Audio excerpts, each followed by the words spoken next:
I think she heard you. So, said Ron, but he looked a bit uncomfortable. She must notice she's got no friends. Hermione then turned up for the next class and wasn't seen all afternoon. On their way down to the Great Hall for the Halloween feast, Harry and Ron overheard Parvati Patel telling her friend Lavender that Hermione was crying the girls' toilets and wanted to be left alone. Ron looked still more awkward at this. But a moment later, they had entered the Great Hall, where the Halloween decorations put Hermione out of their minds. 1,000 light bats fluttered from the walls and ceiling, while 1,000 more swooped over the tables and low black clouds, making the candles and the pumpkins stutter. The feast appeared suddenly on the golden plates, as it had at the start of term banquet. Harry was just helping himself to a jacket potato when Professor Quirrell came sprinting into the hall, his turban askew and terror on his face. Everyone stared as he reached Professor Dumbledore's chair, stomped against the table and gasped, "True! In the dungeons! Thought you ought to know!" He then sank to the floor in a dead faint. There was applause. It took several purple firecrackers exploding from the end of Professor Dumbledore's wand to bring silence. "Prefects," he rumbled, "lead your houses back to the dormitories immediately." Percy was in his element. "Follow me. Stick together, first years. No need to fear the troll if you follow my orders. Stay close behind me. Now, make way. First year's coming through. Excuse me, I'm a prefect." "How could a troll get in?" Harry asked as they climbed the stairs. "Don't ask me. They're supposed to be really stupid," said Ron. "Maybe Pete let it in for a Halloween joke." They passed different groups of people hurrying in different directions. As they jostled their way through a crowd of confused Hufflepuffs, Harry suddenly grabbed Ron's arm. "I've just thought! Hermione! What about her? She doesn't know about the troll!" Ron bit his lip. "Oh, all right," he snapped. "But Percy better not see us."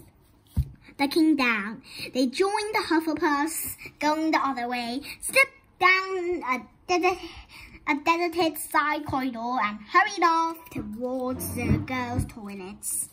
They had just turned the corner when they heard quick footsteps behind them. "Percy!" hissed Ron, calling Harry back behind a large stone griffin. Peering around it, however, they saw not Percy, but Snape. He crowded the corridor and disappeared from view. "What's he doing?" Harry whispered. Why isn't he down in the dungeons with the rest of the teachers? Search me." Quietly as possible, they crept along the next corridor after Snape's fading footsteps. "He's heading for the 3rd floor," Harry said, but Ron held up his hand. "Can you smell something?" Harry sniffed and the foul stench reached his nostrils, a mixture of old socks and the kind of public toilet no one seemed to clean. And then they heard it, a low grunting and the shuffling footfalls of gigantic feet. Ron pointed at the end of the passage to the left. Something huge was moving towards them. They shrank into the shadows and watched as it emerged into a patch of moonlight. It was a horrible sight. 12 feet tall, its skin was a dull granite gray.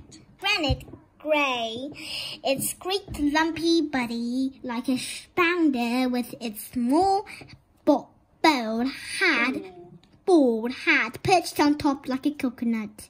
It had short legs thick as tree trunks with flat, horny feet. The smell coming from it was incredible. It was holding a huge wooden club, which dragged along the floor because its arms were so long. The troll stopped next to the doorway and peered inside. It waggled its long ears, waking up its tiny mind. Then slouched slowly into the room. "The key's in the lock," Harry muttered. "We could lock it in." "Good idea," said Ron nervously.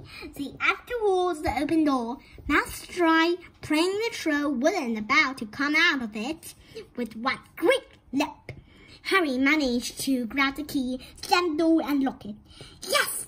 Flushed with their victory, they started to run back up the passage, but as they reached the corner, they heard something that made their hearts stop. A high, petrified scream, and it was coming from the chamber they just locked up. "Oh no!" said Ron, pale as the bloody baron. "It's a ghost toilet!" Harry gasped. "Hermione!" They said together. It was the last thing they wanted to do, but what choice did they have? William ran. They sprinted back to the door and turned the key, fumbling their panic. Harry pulled the door open. They ran inside. Hermione Granger was springing against the wall opposite, looking as if she was about to faint. The troll was advancing on her, knocking the things off walls as it went. "Confuse it!" Harry said desperately to Ron, and seizing a tap, he threw it as hard as he could against the wall. The troll stopped a few feet from Hermione and lumbered around, blinking stupidly to see what had made the noise. Its mean little eyes saw Harry. It hesitated, then made for him instead, lifting its club as it went. "Oil pea-brain!" yelled Ron from the other side of the chamber, and he threw a metal pipe at it. The troll didn't even seem to notice the pipe hitting its shoulder, but it heard the yell and paused again, turning its ugly snout towards Ron instead, giving Harry time to run around it. "Come on, Ron! Run!" Harry yelled at Hermione, trying to pull her towards the door, but she couldn't move. She was still flat against the wall, her mouth open with terror. The shouting and the echoes seemed to be driving the troll berserk. It roared again and started towards Ron, who was nearest and had no way to escape. Harry then did something that was both very brave and very stupid. He took a great running jump and managed to fasten his arms around the troll's neck from behind. The troll couldn't feel Harry's hand there, but even a troll will notice if you stick a long bit of wood up its nose. And Harry's wand had still been in his hand when he hit a jump. It had gone straight up one of the troll's nostrils. Howling with pain, the troll twisted and failed its club, with Harry clinging on for dear life. Any second, the troll was going to rip him off or catch him a terrible blow with the club. Hermione had sunk to the floor in fright. Ron put out his own wand, not knowing what he was going to do. He heard himself cry the first spell that came into his head. "Wingardium Leviosa!" The club flew suddenly out of the troll's hand, rose high up into the air, turned slowly over, and dropped with a sickening crack on its owner's head. The troll swayed on the spot and then fell flat on its face with a thud that made the whole room tremble.